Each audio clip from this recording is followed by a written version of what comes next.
Assalamualaikum warahmatullahi wabarakatuh.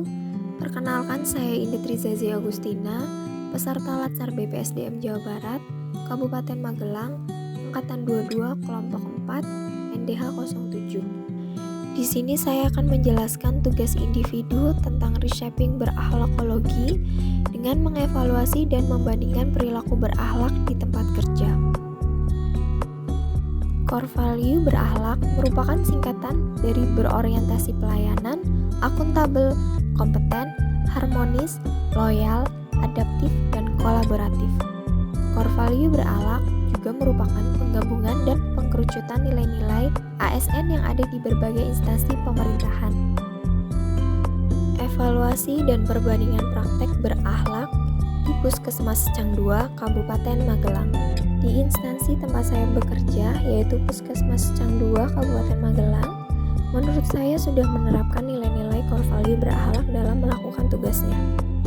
Nilai core value yang pertama, berorientasi pelayanan. Nilai panduan perilakunya, yang pertama, memahami dan memenuhi kebutuhan masyarakat. Yang kedua, ramah, cekatan, solutif, dan dapat diandalkan. Yang ketiga, melakukan perbaikan tiada henti. Penerapan praktek berakhlak di instansi, yang pertama, selalu bersikap ramah kepada pengunjung, mengutamakan 5S, senyum, salam, sapa, sopan, dan santun. Kemudian yang kedua, dengan adanya pembangunan gedung baru, supaya pelayanan yang diberikan menjadi lebih prima. Yang kedua, akuntabel. Nilai panduan perilakunya, yang pertama, melaksanakan tugas dengan jujur, bertanggung jawab, cermat, disiplin, dan berintegritas tinggi. Yang kedua, menggunakan kekayaan barang milik negara secara bertanggung jawab, efektif, dan efisien. Yang ketiga, tidak menyalahgunakan kewenangan jabatan. Penerapan praktek berakhlak di instansi, yang pertama, adanya peraturan fingerprint untuk absensi bagi petugas. Yang kedua, pemanfaatan mobil ambulan yang hanya digunakan untuk kepentingan pasien maupun untuk kepentingan pelayanan. Yang ketiga, menggunakan alat kesehatan maupun non-kesehatan dengan baik, serta dirawat supaya tidak rusak. Yang ketiga, kompeten. Yang pertama, meningkatkan kompetensi diri untuk menjawab tantangan yang selalu berubah.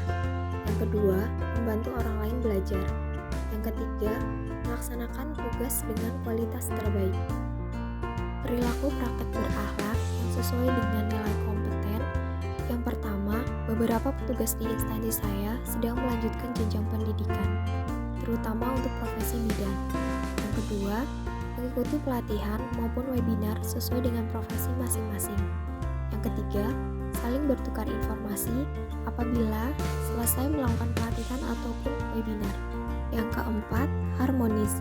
Nilai panduan perilakunya, yang pertama, menghargai setiap orang apapun latar belakangnya.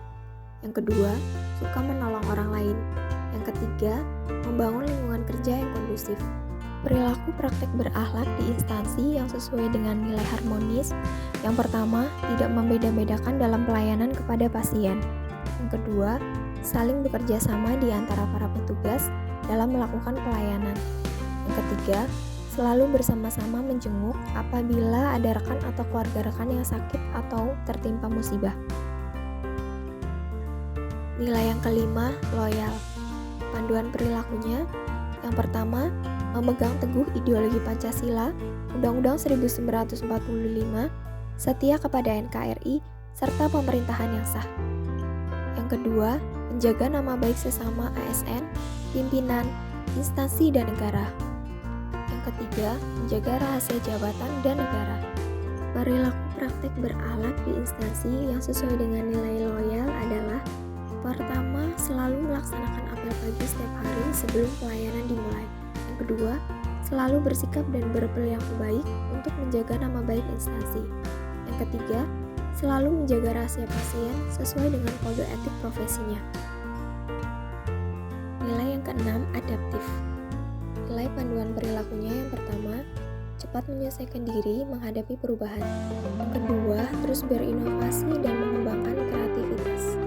Yang ketiga, bertindak proaktif. Praktek perilaku yang sesuai. Yang pertama, kami berusaha dengan cepat menyesuaikan dengan penggunaan aplikasi terbaru. Misalnya, ada aplikasi ASIK, MPDN, dan lain sebagainya. Yang kedua, adanya pembangunan gedung membuat ruangan menjadi terbatas, sehingga kami bertindak proaktif dalam melakukan pelayanan kepada masyarakat supaya tidak terjadi penumpukan antrian. Nilai yang terakhir, kolaboratif. Nilai panduan perilakunya, yang pertama, memberi kesempatan kepada berbagai pihak untuk berkontribusi. Yang kedua, terbuka dalam kerjasama untuk menghasilkan nilai tambah. Yang ketiga, menggerakkan pemanfaatan berbagai sumber daya untuk tujuan bersama. Adapun praktek berakhlak di instansi, yang pertama, bidan desa yang bekerja sama dengan pemerintah desa maupun kader dalam berbagai hal pelayanan kepada masyarakat. Yang kedua, mengadakan lintas program maupun lintas sektor dengan mengundang stakeholder yang ada di lingkungan wilayah tempat kerja. Yang ketiga, dengan adanya ANC terpadu yang merupakan kolaborasi antara bidan, dokter, perawat, gizi, dan sanitarian. Praktek perilaku berakhlak di lingkungan pemerintahan perlu diterapkan dalam melaksanakan tugas dan fungsi kita sebagai seorang ASN.